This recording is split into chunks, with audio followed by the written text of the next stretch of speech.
Bonjour à tous et bienvenue pour ce nouvel épisode de Voices of Payment. Aujourd'hui, on accueille un acteur très important du domaine des paiements et pourtant pas forcément très bien connu sur le marché français, Nuvei. Et j'ai le plaisir d'être avec Benjamin Tulou, donc développement business France, manager France. Benjamin, bonjour, bienvenue d'être parmi nous. Est-ce que tu Salut peux Arnaud. en quelques mots nous dire qui tu es et qui est Nuvei? Ouais, bien sûr. Merci beaucoup pour l'invitation, Arnaud. Donc Nuvei, c'est une fintech canadienne. Aujourd'hui, on est 2800 collaborateurs dans le monde et j'ai eu la chance de rejoindre cette entreprise il y a désormais un an. J'ai deux missions au sein de Nuvei. Le premier, c'est de développer Nuvei pour les marchands français et de proposer nos services à l'écosystème français. Et le deuxième, qui est un élément un peu corollaire, de promouvoir les solutions qu'on a pour la France auprès des collaborateurs de l'étranger, donc leur apprendre les spécificités du marché français. Très bien. Justement, en parlant des spécificités du marché français, comment tu les vois, ces spécifiques françaises, du coup? Ouais, écoute, après 15 ans dans la sphère des paiements, gravité chez d'autres players du paiement, il y a des spécificités évidentes et qui sont un vrai legacy et un vrai héritage du passé. Le premier, c'est carte bancaire. Quand on explique le levier que représente carte bancaire à des marchands étrangers pour présenter une offre cohérente à des consommateurs français et économiques, et avec une meilleure acceptation, on invite leur écoute. Donc ça, c'est le premier point. La deuxième chose, j'ai lu un article assez sympa, c'est que on est le pays qui a inventé le BNPL, donc il y a des grandes solutions type Klarna, ClearPay, etc., qui ont réinventé ce que les Français ont inventé il y a 50 ans maintenant. Et puis une des nouveautés sur lesquelles moi, je suis hyper moteur, c'est la sortie de Wiro.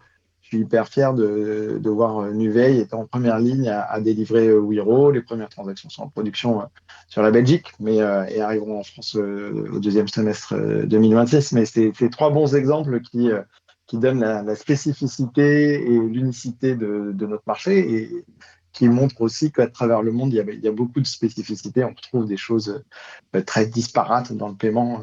C'est assez intéressant, mais je pense qu'on va y revenir tous les deux. Alors, je comprends que tu viens de mettre en place Wero, donc apparemment pour la Belgique, bientôt pour la France, j'espère. Comment tu vois ce développement de Wero et donc quelque part des moyens de paiement alternatifs? Alors déjà, le développement de Wero, je l'ai vu un peu comme tout le monde ces 6 derniers mois. On a on a réglé des paiements avec Wero cet été pour payer des extras lorsqu'on louait des chalets ou des emplacements de camping pour payer les draps.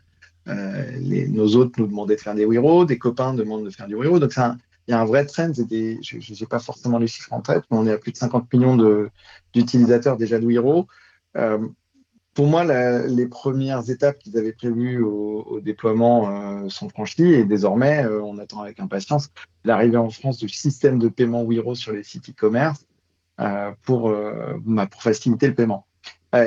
Derrière ça, Wiro est à l'image de plein d'autres méthodes de paiement alternatives que tu peux retrouver dans plein de pays. Si on fait le tour d'Europe, on va y passer une demi-heure, mais quelques noms. Il y a Bizum en Espagne, il y a Multibanco au Portugal, Multibanco MBWay, selon tes mobiles ou online. Il y a MyBank, Satispay en Italie, Twint en Suisse. Voilà. Donc ça, c'est quelques noms de méthodes de paiement qui sont très implantés, très adoptés par des utilisateurs. Selon les différentes méthodes, on est entre 10 ou 70% d'adoption. Et donc, les utilisateurs attendent que les marchands proposent ça. Donc, Wiro est sur le chemin de la croissance. Nous, on regarde ça avec attention, nous, les Français. Mais il y a des choses qui se sont déjà passées sur ces sujets-là et qui ont été des succès partout ailleurs en Europe. Et peut-être le plus beau, c'est Blik en Pologne, qui prend quasiment 95% des parts de marché des paiements sur les sites e-commerce. Donc, on voit ce mouvement des wallets A2A, donc account to account, qui se développe. C'est assez passionnant. Ouais. Et du coup, Nuvei n'est pas forcément très bien connu pour l'instant en France. Par Non, contre, c'est réellement un acteur totalement international. Et donc, tous les exemples que tu cites là, ce ouais. sont des éléments que Nuvei connaît très bien. Euh, Est-ce que tu peux nous expliquer un peu plus quelle est la taille, la dimension, ce que fait Nuvei, alors que Ouais, sur le marché français, c'est un acteur nouveau? oui, on est un acteur très nouveau, mais on fait des choses disponibles pour tous les marchands du monde, en fait. Donc, les marchands français peuvent en bénéficier. La première chose qu'on fait, c'est qu'on est un acquéreur Visa Mastercard, Diners, Discover, avec plus de 50 licences dans le monde. Récemment, on a fait l'acquisition d'une société au Japon pour consolider nos positions là-bas. Donc, d'abord, on est un acquéreur, on est un acteur du paiement global, mondial, avec des zones où on est très fort, des zones où on est fort. Et puis, il y a un deuxième volet qui est euh, qu'on est très agile sur la manière d'intégrer les méthodes de paiement. On en a plusieurs centaines, près de 700 au catalogue, à la fois en cash-in et en cash-out. Donc, on comptabilise 700 méthodes de paiement et une vraie agilité pour les intégrer. Du coup, ça crée deux offres dans notre produit. Une première qui est autour de l'acquisition métier classique et PSP, on déploie ça. Et puis la deuxième, c'est vraiment un portefeuille de méthodes de paiement qu'on met à disposition le plus facilement possible. Et on essaye aussi d'être le plus direct possible avec les éditeurs des méthodes de paiement. Typiquement, Wiro est un bon exemple, on est intégré en direct à EPI. C'est le cas aussi pour Multibanco, on est intégré à SBS.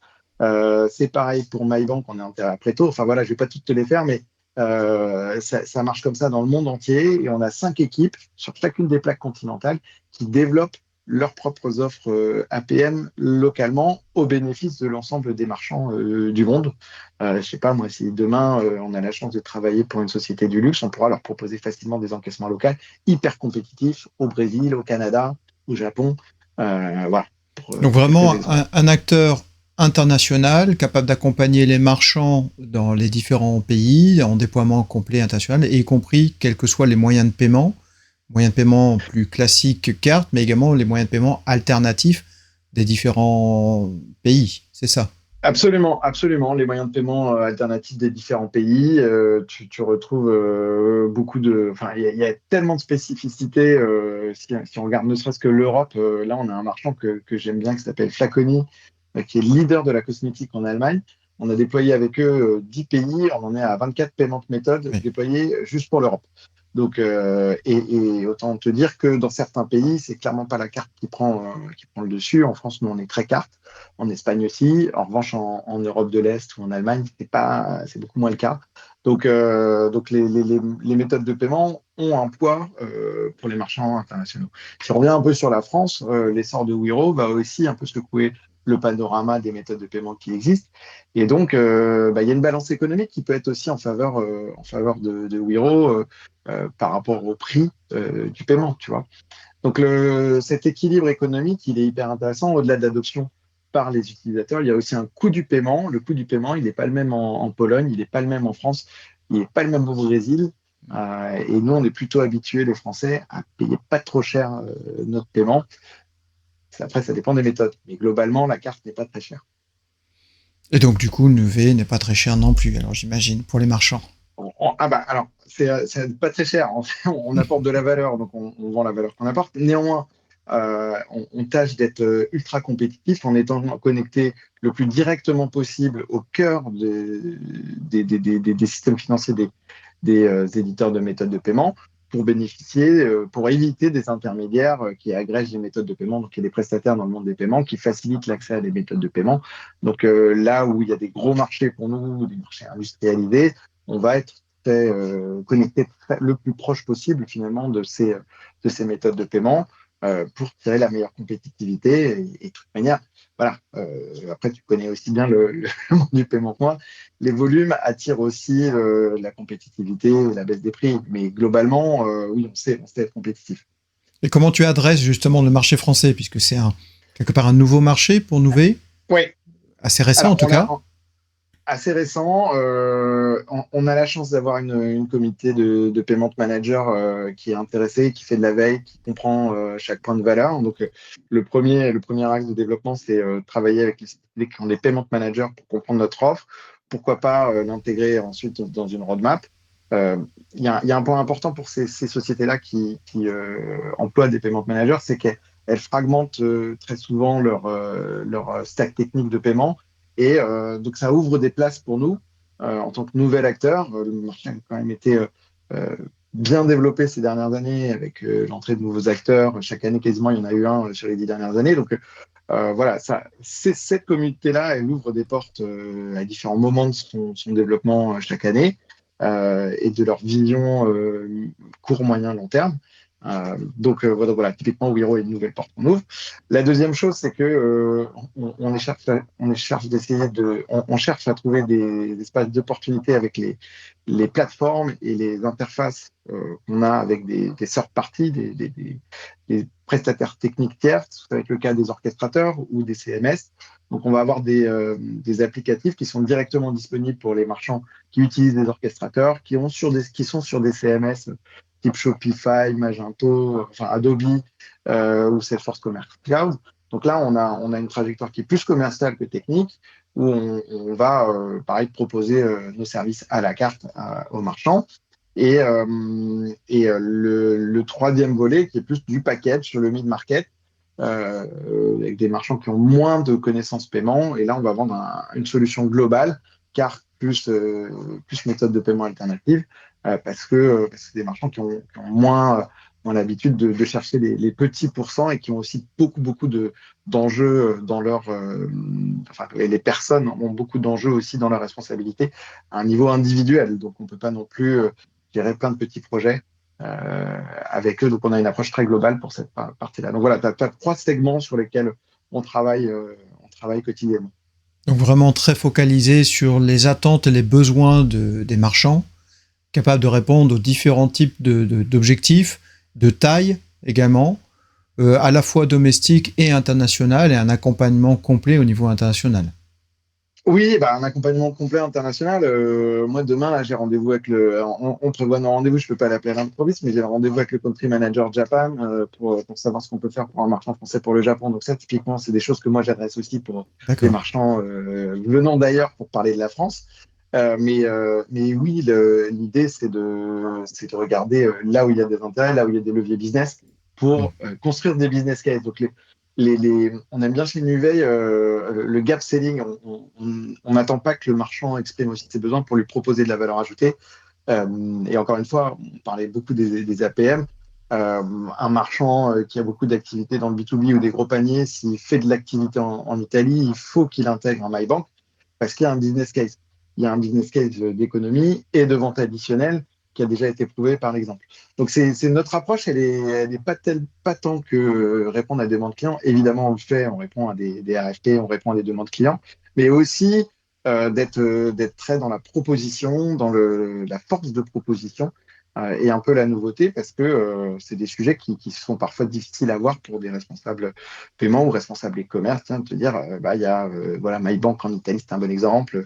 Twint en Suisse, ça pourrait en être un autre. C'est un moyen de paiement qui tend à être très dominant en Suisse et qui est très peu développé par les marchands français qui font de la Suisse. Donc, ça, pour moi, c'est des points d'entrée ultra forts où justement, j'attends pas qu'on nous demande des choses, quoi. C'est un point super important. C'est vraiment très intéressant parce que du coup, ça permet de répondre vraiment à des enjeux business, métier du côté marchand. Je comprends une intégration avec différents acteurs, y compris des orchestrateurs également, puisqu'on voit qu'il y a beaucoup de marchands qui s'équipent d'orchestrateurs pour différentes solutions de paiement ou différents aspects de résilience également, parfois d'optimisation des coûts également. Tout dépend des objectifs des marchands.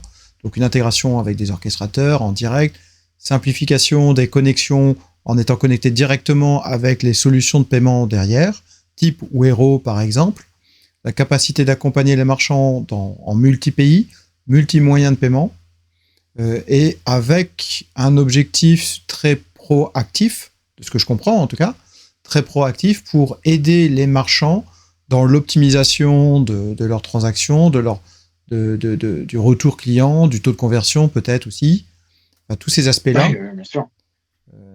Donc vraiment, Bien sûr, ouais, on se donne des objectifs de résultats avec les clients. Et j'ajouterais un point qui était sous-jacent à ce que tu disais, c'est que comme on consolide beaucoup de choses, on a un flux de réconciliation. Donc, que tu fasses de la carte, de l'APM, du Wiro, du Klarna, du Twint ou du Pix, tu vas avoir un fichier de réconciliation avec l'ensemble des données qui sont bien rangées Et ça, pour le coup, c'est un point qui est assez compliqué à gérer pour les marchands qui veulent bien faire leur comptabilité, je dirais.